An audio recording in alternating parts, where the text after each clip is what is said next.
আসসালামু আলাইকুম। আশা করি সবাই ভালো আছেন। আমি professor doctor Mohammad Mehedi Hasan Khan, department of biochemistry and chemistry, faculty biotechnology and genetic engineering, Sylhet কৃষি বিশ্ববিদ্যালয় থেকে বলছি।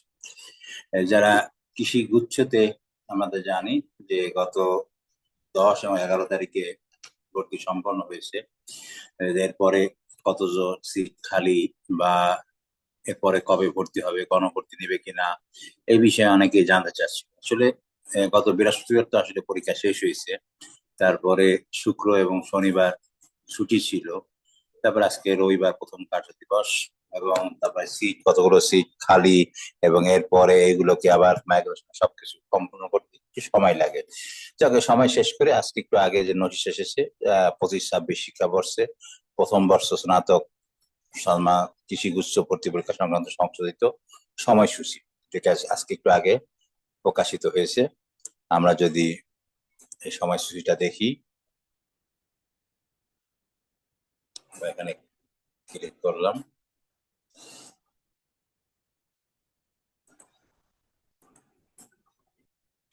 এই যে, যেটা পঞ্চম থেকে নবম যারা তাদের ভর্তি হয়ে গেছে 10 তারিখ থেকে 11 তারিখ পর্যন্ত। এখন যেটা হলো, দশম অটোমাইগ্রেশনের পরে শূন্য আসনের বিপরীতে ভর্তির আগ্রহ প্রকাশের জন্য অপেক্ষমান তালিকা অবশিষ্ট 1008 জন ছাত্রছাত্রীর তালিকা প্রকাশ, এটা 14 তারিখ। যদিও হচ্ছে আজকে 14 তারিখ, এখনো কিন্তু এটা প্রকাশ হয় নাই। কিছুক্ষণ পরেই আমরা আসলে জানতে পারবো কোন সৌভাগ্যবান 1008 জন ছাত্রছাত্রীর নাম এখানে প্রকাশ হবে। এবং এই যে 1008 জন হবে, এদেরকে কি এই 15 তারিখ থেকে 17 তারিখের মধ্যে 10,000 টাকা জমা দিয়ে ভর্তি নিশ্চিত করতে হবে। আমরা একটু লিস্টে দেখি যে এটা আসলে এই 1008 কিভাবে আসলো, একটু দেখি।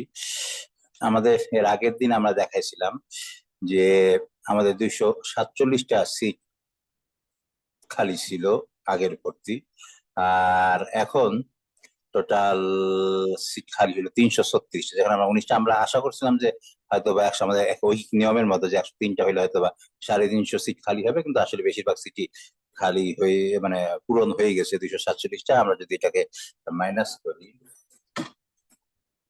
সমান হইলো এইটা বিয়োগ 247, তার মানে মাত্র 89 জন ভর্তি হয়নি আমাদের। তার মধ্যে সিলেট কৃষি বিশ্ববিদ্যালয়ে 19 জন, আরো বিভিন্ন জায়গায় সব মিলে হয়তো বা আরো 70 জন, সব মিলে 89 জন ভর্তি হয় নাই। আগে এই 247টা সিট খালি ছিল, আর পরে আরো 89টা, সব মিলে কতটা হচ্ছে 336টা সিট খালি।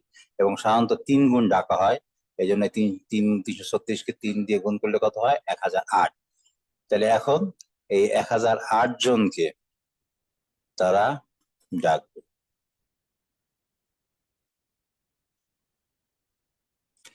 আমাদের একটু আসি, এই যে এই যে লিস্টটা, যার জন্য এখন ডাকবে হলো 1008। 1008 পর্যন্ত যারা টাকা পয়সা জমা দিয়েছিল, এদের মধ্যে 1008 জনকে এখন ডাকবে 14 তারিখে। আজকে একটু পরেই হয়তো ডাকবে, আমি ফলাফল যদি চলে আসে আসার সাথে সাথে আপনাদেরকে ইনশাল্লাহ দিয়ে দেবো। তাহলে এই যে 14-6 তারিখে যে 1008 জন ডাক পাবে, এরা টাকা জমা দিয়ে 15 তারিখ থেকে 17 তারিখের মধ্যে তাদের ভর্তি হইতে হবে। এবং আমরা যদি আগের রেশিও চিন্তা করি, তাহলে দেখা যাচ্ছে যে 75% ভর্তি হচ্ছে না, তো 1/4 অর্থাৎ যদিও 3 গুণ তারা ডাকছে, কিন্তু আসলে হয়তো ভাই সেক্ষেত্রে কিছু খালি থাকতে পারে। তারা কি করবে যাদের এখনো ডাক হয় নাই? দশম অপেক্ষমান তালিকা হতে ভর্তির প্রাথমিক ধাপ সম্পন্ন করা প্রার্থীদেরকে অটো মাইগ্রেশন পর প্রাপ্ত নিজ নিজ বিশ্ববিদ্যালয়ে উপস্থিত হয়ে ওই বিশ্ববিদ্যালয়ের জন্য প্রয়োজনীয় ভর্তি ফিস সঙ্গে পূর্বক জমাকৃত টাকা 10,000 টাকা জমা দিয়ে এইগুলো ভর্তি হইতে হবে। কবে? 21 এবং 22 তারিখ। এই 22 তারিখ, 21 এবং 22 জুনের মধ্যে তাদেরকে কি করতে হবে, ভর্তি হতে হবে, রবি এবং সোম। এই পর্যায়ে ভর্তিযোগ্য আসন পূরণ হয়ে গেলে, উম, যদি মনে করেন যে আগেই ভর্তি হয়ে গেছে, যেহেতু টাকা 3 গুণ, যদি ভর্তি হয়ে যায় তাহলে অর্থ কি করা হবে, ফেরত দেওয়া হবে 10,000 টাকা তাকে, যদি আগেই পূরণ হয়ে যায়। আর যদি এটা পূরণ না হয়, সেই ক্ষেত্রে কি হবে? এই পর্যায়ে যদি ভর্তিযোগ্য আসন পূরণ না হয়, তাহলে 29 নম্বর ক্রমিক অনুযায়ী যে সকল ছাত্রছাত্রী প্রাথমিক ধাপ নিশ্চিত করেছিলেন কিন্তু ভর্তির সুযোগ পান নাই, সেই সকল শিক্ষার্থীকে অন স্পট ভর্তিতে অংশগ্রহণ করতে হবে।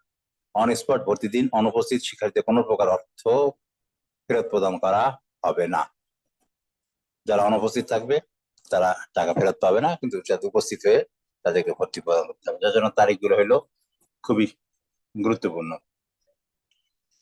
30 নম্বর ক্রমিক অনুযায়ী 10ম অবেক্ষণ তালিকা ভর্তির পরও যদি আসমান ভর্তি তালিকা আহ খালি থাকে, সেই ক্ষেত্রে তাদেরকে কি করতে হবে, এই যে 23/6 তারিখে সরাসরি উপস্থিতি অন স্পট ভর্তি হওয়ার জন্য ফলাফল প্রকাশ করা হবে 30 তারিখে। আর 10ম অপেক্ষমান তালিকা হতে ভর্তির পরও শূন্যাংশ যদি থাকে, অপেক্ষমান তালিকা হতে গাজীপুর বিশ্ববিদ্যালয় স্থাপিত নিজ নিজ বিশ্ববিদ্যালয়ের বুথে অন স্পট ভর্তির জন্য নির্বাচিত প্রার্থীদের ভর্তি। এটা হলো 25/6/26। তাহলে আমরা যে জিনিসগুলো বুঝতে পারতেছি, 1 নম্বর হইলো আমাদের এই 1008 জন যে লিস্ট, আপনারা যারা দেখবেন, যারা এখন ওয়েটিং এ আছেন, যে ইয়ের পরে, যে এরা এখন কিন্তু চান্স পায় না, 1008-এর মধ্যে আছে কিনা। যদি 1008-এর মধ্যে থাকে, তাহলে 15 তারিখ থেকে 17 তারিখের মধ্যে কি করতে হবে, 10,000 টাকা জমা দিয়ে তাকে কি করতে হবে, ভর্তি নিশ্চিত করতে হবে।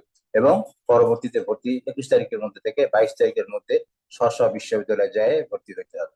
যেহেতু বলছি যে 3 গুণ ডাকা হচ্ছে, সিট যতটা আছে তার থেকে 3 গুণ ডাকা হচ্ছে। যদি বেশি লোক চলে যায়, তাহলে যারা 10,000 টাকা দিবে, তাদের পিছনের দিকের লোক যারা, তাদেরকে টাকা ফেরত দিয়ে চলে যাওয়া হবে, তাদের আর ভর্তির সুযোগ থাকবে না। আর যদি কম হয়, তো এখন যারা 10,000 টাকা জমা দিবে, তাদেরকে তো বলবে এই আপনারা ভর্তি হন। যারা 10,000 টাকার এই 1008-এর মধ্যে লিস্টে আছে, 1008-এর লিস্টের মধ্যে আছে, কিন্তু 300 যে লিস্ট আমরা বললাম কত, 336 জনের মধ্যে নাই। কিসের মধ্যে আছে, তারা 1008-এর মধ্যে আছে কিন্তু 336-এর মধ্যে নাই। তাদেরকে 21 এবং 22 তারিখে কি করতে হবে, তাদেরকে প্রাথমিক ধাপ করেছেন কিন্তু ভর্তির সুযোগ পান নাই, সেই সকল অন স্পট অংশগ্রহণ করতে হবে। অন স্পট ভর্তির জন্য তাকে যাইতে হবে। তাদের কবে, এই 1008 জন যারা, তাদেরকে 21 থেকে 22 তারিখের মধ্যে। এরপরও যদি সিট খালি থাকে, সেই ক্ষেত্রে লাস্ট সুযোগ হবে হইলো 25 তারিখে। আর এরপরে যেটা প্রশ্ন হলো, ক্লাস কবে শুরু হবে। যারা ক্লাস শুরু করতে চাচ্ছেন, তাদের জন্য যেটা হলো, বাংলাদেশ কৃষি বিশ্ববিদ্যালয় ঘোষণা দিয়েছে যে তাদের ওরিয়েন্টেশন ইনশাল্লাহ জুলাইয়ের 4 তারিখ, এবং ক্লাস শুরু হবে জুলাইয়ের 5 তারিখ থেকে। আর গাজীপুর কৃষি বিশ্ববিদ্যালয়, তারা মোটামুটি 28 জুন থেকে তাদের ওরিয়েন্টেশন। শেরে বাংলা কৃষি বিশ্ববিদ্যালয় এখনো ঘোষণা দেয় না, কিন্তু তাদেরও মনে হয় এই সময় হবে। সিলেট কৃষি বিশ্ববিদ্যালয় এখনো ঘোষণা দেয়নি, তবে জুলাইয়ের শুরুর দিকে হবে। যাই হোক, আগে আপাতত আমাদের ভর্তি শেষ করি, এরপরে অন্যান্য ইউনিভার্সিটি কবে ভর্তি বা নিয়ে পরে আরেকটা ভিডিও আমি করবো ইনশাল্লাহ। তো তখন আমাদের সঙ্গে থাকেন। তো আজকে 1008 জন কারা, এই লিস্টটা দেখার জন্য কিছুক্ষণ পরে লিস্ট পাওয়া মাত্রই আমি আপনাদেরকে দেবো। তো আবার দেখাতে হবে না, আবার কথা শোনা হবে ইনশাল্লাহ। সবাইকে ধন্যবাদ। আসসালামু আলাইকুম।